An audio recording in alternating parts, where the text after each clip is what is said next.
नमस्कार दोस्तों, आज हम इस वीडियो में पढ़ेंगे हिंदी व्याकरण। और हिंदी व्याकरण का जो टॉपिक रहेगा तत्सम और तद्भव। तत्सम और तद्भव एक ऐसा टॉपिक है कि जो हर एग्जाम में पूछा जाता है और लगभग आपको बता दूं एक या दो क्वेश्चंस इसके एग्जाम में पूछे जाते हैं। या तो आपको तत्सम से रिलेटेड पूछ लिया जाए या फिर आपको तद्भव से रिलेटेड पूछ लिया जाए।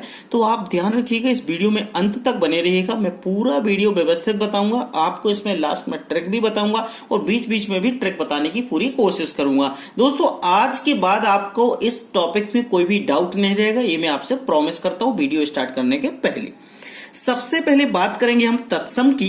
तो तत्सम आप देख रहे हैं, तत्सम शब्द से ही आपको समझ में आ रहा होगा कि यार तत्सम और तद्भव है ना, लेकिन हम यहां पर तत्सम की बात कर रहे हैं। तो तत्सम शब्द हमारा दो शब्दों से मिलकर बना हुआ है, एक तो तत् और दूसरा सम। यदि हम तत्सम को संधि विच्छेद करेंगे, तत् धन सम, तत् धन सम बराबर होता है हमारा तत्सम। और तत् का अर्थ होता है उसके और सम का अर्थ होता है समान। समझ गए? तत् मतलब उसके, सम का मतलब समान, अर्थात संस्कृत के समान। यानी हम कह सकते हैं इसको परिभाषा के माध्यम से, यानी जो शब्द संस्कृत से हिंदी में आए और आज भी ज्यों के त्यों प्रचलित हैं, हम उन शब्दों को तत्सम शब्द कहते हैं। यानी ऐसे शब्द जो पहले संस्कृत में ही बोले जाते थे और आज भी हम जब हिंदी लैंग्वेज बोलते हैं तो हिंदी भाषा में भी हम उनको संस्कृत रूप में ही बोलते हैं, तो उन शब्दों को हम तत्सम शब्द कहते हैं। ठीक है, तो याद रखिएगा, ये डेफिनेशन को आप अच्छे से नोट कर लीजिएगा, ये बहुत ही महत्वपूर्ण डेफिनेशन है। तो याद रखना, अब कुछ उदाहरण के माध्यम से हम देखेंगे, जरा समझिएगा। वीडियो बहुत शॉर्ट एंड स्वीट रहेगा लेकिन बहुत ही महत्वपूर्ण और इंपॉर्टेंट रहेगा। यानी उच्च, उच्च जो शब्द है इस संस्कृत में भी उच्च को उच्च ही बोला जाता है और आज हम हिंदी में भी इसको उच्च ही बोलते हैं। विवाह, विवाह को भी हम हिंदी में विवाह बोलते हैं और संस्कृत में भी इसको विवाह बोला जाता है। पुत्र को हिंदी और संस्कृत दोनों में पुत्र बोला जाता है। सूर्य हमारा अक्षर, स्त्री, अग्नि और पुत्र, ये क्या हो गए? शब्द हमारे संस्कृत के शब्द हैं। ये कौन से शब्द हैं? हमारे संस्कृत के शब्द हैं। और इन शब्दों को हमने हिंदी में भी बोलने पर एक ही बात कही जाती है कि वे शब्द जो संस्कृत में थे और आज भी हिंदी में बोलने पर भी संस्कृत में बोले जाते हैं, उन शब्दों को हम तत्सम शब्द कहते हैं। ठीक है, ये बात कर ली हमने तत्सम की। अब हम बात करेंगे तद्भव की। जरा तद्भव को भी समझिएगा, ये भी बहुत ही महत्वपूर्ण है और व्यवस्थित तरीके से समझने की कोशिश कर रहे हैं। आगे हम इसके ट्रिक और उदाहरण भी देखेंगे। आप देखो, तद्भव, तद्भव, तद भी आपका दो शब्दों से मिलकर बना है, तद धन भव, तद धन भव। तद्भव का संधि विच्छेद होगा तद धन भव। तद का मतलब होता है उससे और भव मतलब होता है होकर, यानी परिवर्तित। समझ गए? यहाँ पर शब्द आ रहा है परिवर्तित, ये बहुत ही महत्वपूर्ण शब्द है। यानी आपको अभी तक हर वीडियो में बताया ये गया होगा, क्लास में भी आपको ये बताया गया होगा कि ऐसे शब्द जो संस्कृत भाषा से बदलकर हिंदी में आ गए हैं और उनको हम हिंदी का जो नया शब्द दे दिया है उसे हम तद्भव कहते हैं। लेकिन ये बात गलत आपको आज तक बताई गई है। ये बात यदि हम सही तरीके से कहें तो ऐसे कहेंगे, ऐसे शब्द जो सबसे पहले आपके संस्कृत में बोले जाते थे, संस्कृत के बाद वो शब्द आपके पाली भाषा में आ गए, पाली भाषा के बाद वो शब्द आपके प्राकृतिक भाषा में आ गए, प्राकृतिक भाषा के बाद वो शब्द अपभ्रंश में आ गए और वे शब्द जो संस्कृत से बदलकर आज अपभ्रंश भाषा में बोले जाते हैं वो हमारे हिंदी शब्द होते हैं और उसको हम तद्भव कहते हैं। याद रखना, ये आपको पाली, प्राकृत और अपभ्रंश, ये तीन भाषाएं बताई नहीं जाती हैं। आपको यही बता दिया जाता है कि ऐसे शब्द जो संस्कृत से बदलकर आज हिंदी में आ गए हैं और उनका रूप परिवर्तित हो गया है, उसे हम तद्भव कहते हैं। लेकिन हम कहेंगे जो शब्द संस्कृत यानी जो संस्कृत शब्द अपभ्रंश रूप में हिंदी में प्रचलित हैं वे तद्भव कहे जाते हैं। यानी आज जो भी शब्द हमारे लिए तद्भव कहे जाएं वो समझना वो हमारे अपभ्रंश शब्द हैं जिसको हम हिंदी में उपयोग करते हैं। तो याद रखना, कभी भी पाली, प्राकृत और अपभ्रंश को मत भूल जाना। आपको अभी तक यही पढ़ाया गया, संस्कृत से परिवर्तित होकर हिंदी में आ गए वे शब्द हमारे तद्भव कहलाते हैं, लेकिन ऐसा नहीं है। अब आप समझ गए इस बात को, मैंने आपको कैसे बताया। अब हमने तद्भव और तत्सम ये दोनों को देख लिया है। अब हम देखेंगे आगे कि इनकी ट्रिक कैसी होगी, जरा समझिएगा। सबसे पहले अब हम बात करेंगे इसमें ट्रिक नंबर पहला या नियम नंबर पहला। इसके कुछ हम उदाहरण देख लेते हैं तत्सम और तद्भव के, उसको जरा समझते हैं। पहले तो तत्सम और तद्भव के उदाहरण देखें तो आप देख रहे होंगे तत्सम ये शब्द है, तद्भव ये शब्द है। ऐसे शब्द जो संस्कृत यानी जो अंध शब्द है ये हमारा किसका शब्द है, संस्कृत का शब्द है। और ये जो अंधा शब्द है ये हमारा किस भाषा का शब्द है, अपभ्रंश भाषा का शब्द है, अपभ्रंश भाषा का शब्द है।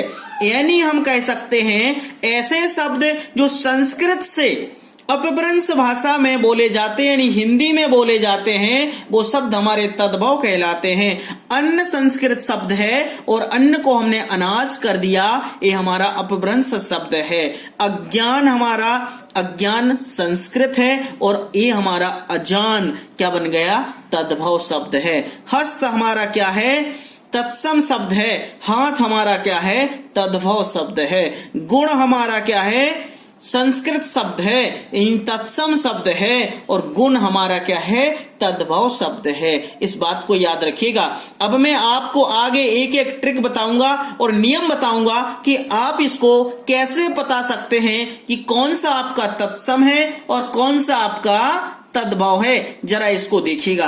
आप ट्रिक कह लें या नियम कह लें, ये वही नियम और वही ट्रिक हैं जो आपको किताबों में दिए गए हैं, लेकिन आपको आज तक व्यवस्थित समझाए नहीं गए हैं। देखिएगा, सबसे पहले ट्रिक नंबर फर्स्ट देखें।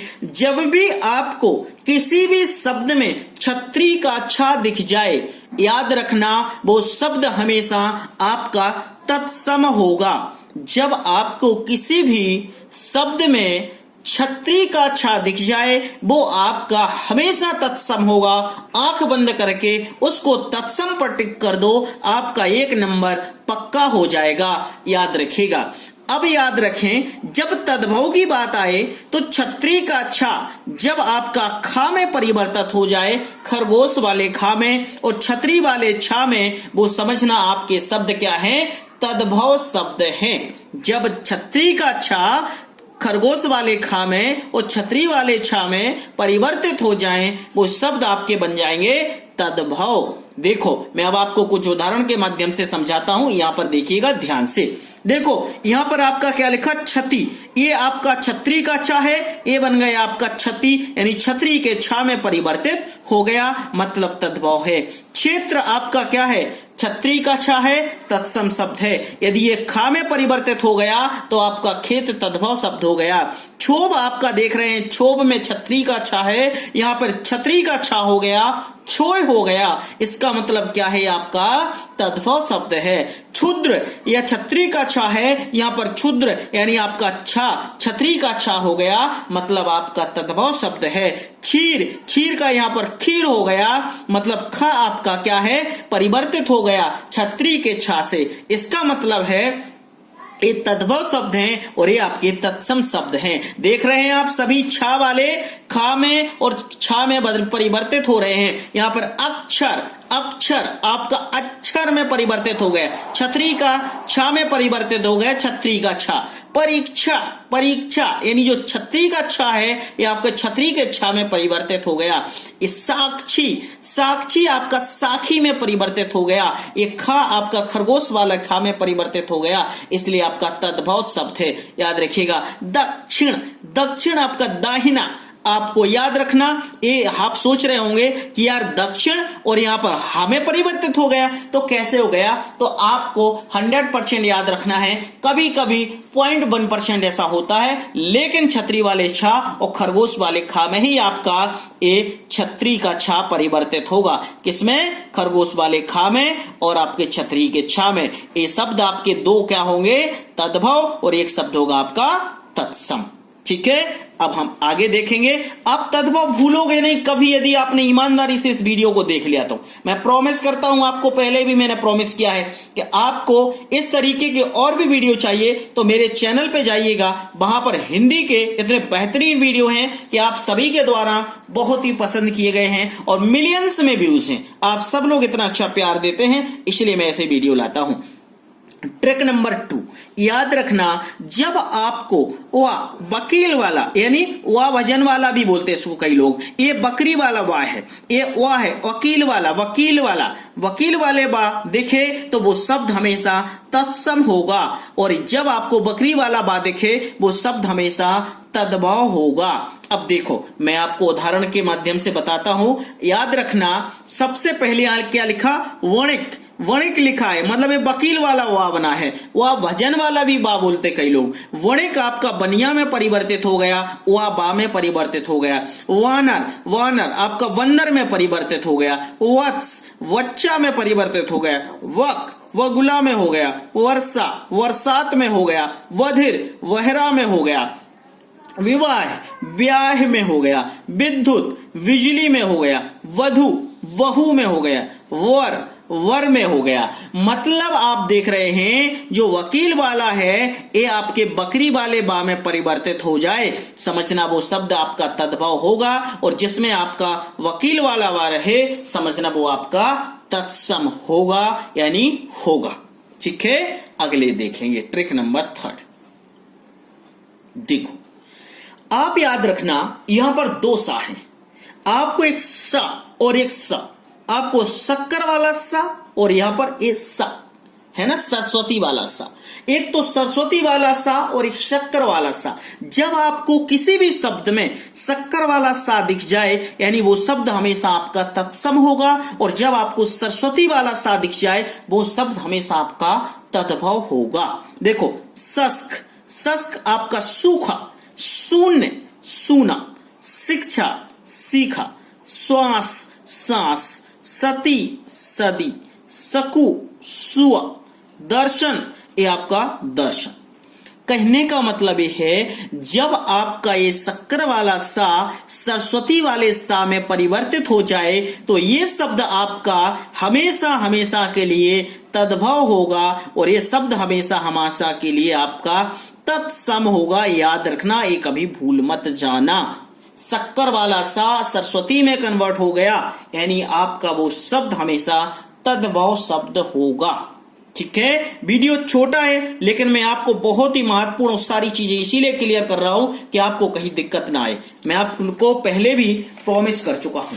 अब मैं आपको एक छोटी सी ट्रिक बता रहा हूं, ये बहुत ही महत्वपूर्ण है, इसको समझ लीजिएगा। यदि ये समझ गए तो पूरा वीडियो आपको सार्थक हो जाएगा और जीवन में आप कभी तत्सम तद्भव नहीं भूलोगे। याद रखना, ऊपर वाले जितने भी शब्द आपको मिले, किसी भी शब्द में इणा मिले, छतरी का छा मिले, त्रा मिले, सा मिले, शक्कर वाला, वकील वाला वा मिले और ज्ञानी का मिले, ये सारे शब्द आपके तत्सम होते हैं। और जो नीचे वाले शब्द यदि आपको ना मिले यानी इणा का ना हो जाता है, छतरी वाला छा दो शब्दों में परिवर्तित होता है, खा में और छा में, त्रा आपका ता में परिवर्तित होता है, शक्कर वाला सा सरस्वती वाले सा में परिवर्तित होता है, वकील वाला बकरी वाले वा में परिवर्तित होता है, ज्ञानी का ज्ञा ही रहता है। यदि ये शब्द आपको ऐसे परिवर्तित हो जाएं तो याद रखना ऊपर वाले तत्सम और नीचे वाले तद्भव होते हैं। ठीक है, तो याद रखिएगा। आप देख रहे होंगे यहां पर मैं आपको कुछ उदाहरण पेश करता हूं। घृणा जो इणा है आपका एक घिना ना में परिवर्तित हो गया है। आपका छति यानी छतरी वाला छा छोटा छा में परिवर्तित होगा छतरी वाले छा में। यहां पर क्षीर यहां पर खीर में परिवर्तित हो गया है। क्षेत्र यहां पर खेत में परिवर्तित हो गया है। इसके बाद मित्र आपका मित में परिवर्तित हो गया है, जो ता शब्द है इत्रा का ता बन गया है यहाँ पर। वानर यहाँ पर बंदर बन गया। श्वेत आपका सफेद बन गया। याद रखिएगा, ये आपको महत्वपूर्ण ट्रिक बताया है मैंने। इसके बाद एक और शब्द याद रखना, जीवन में जब आपको चंद्र बिंदु दिखे किसी भी शब्द में, वो हमेशा आपका तद्भव ही होगा, तद्भव होगा। कभी भी देखना तद्भव होगा। यदि बिंदु दिखी, एक बिंदी दिखी, इसको बोलते हैं बिंदी और इसको बोलते हैं चंद्र बिंदु। ये देखे तो तद्भव और ये देखे तो कभी कभी तत्सम हो जाता है, लेकिन आपको परेशान होने की आवश्यकता नहीं है, अधिकतर आपको ये मिलेगी।